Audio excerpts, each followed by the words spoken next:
Test পরীক্ষায় খারাপ হওয়ার মানে এই নয় যে মূল এইচএসসি পরীক্ষায় তুমি খারাপ করবে। 2022 ফিফা ওয়ার্ল্ড কাপে নিজেদের প্রথম ম্যাচে আর্জেন্টিনা যখন সৌদি আরবের কাছে হেরে গেল, পুরো বিশ্ব ভেবেছিল মেসিদের বিদায় ঘণ্টা বেজে গেছে। কিন্তু সবাইকে অবাক করে দিয়ে আর্জেন্টিনাই বিশ্বকাপ জিতে নেয়। টেস্ট পরীক্ষা হলো একটি নোটিফিকেশন।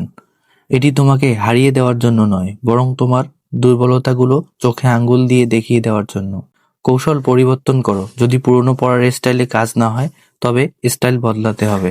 অন্যের কথায় কান দিও না। টেস্টে খারাপ করার পর চারপাশ থেকে অনেক কথা আসবে, কিন্তু মনে রাখতে হবে আসল লড়াই এখনো বাকি।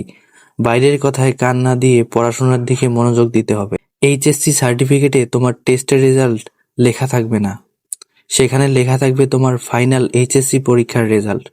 শুরুর ব্যর্থতাকে মোটিভেশন বানিয়ে শেষটা রাঙাতে হবে।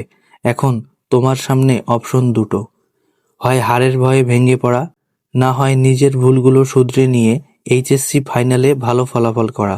মনে রেখো, ঘুরে দাঁড়ানোর গল্পটাই সবচেয়ে সুন্দর হয়।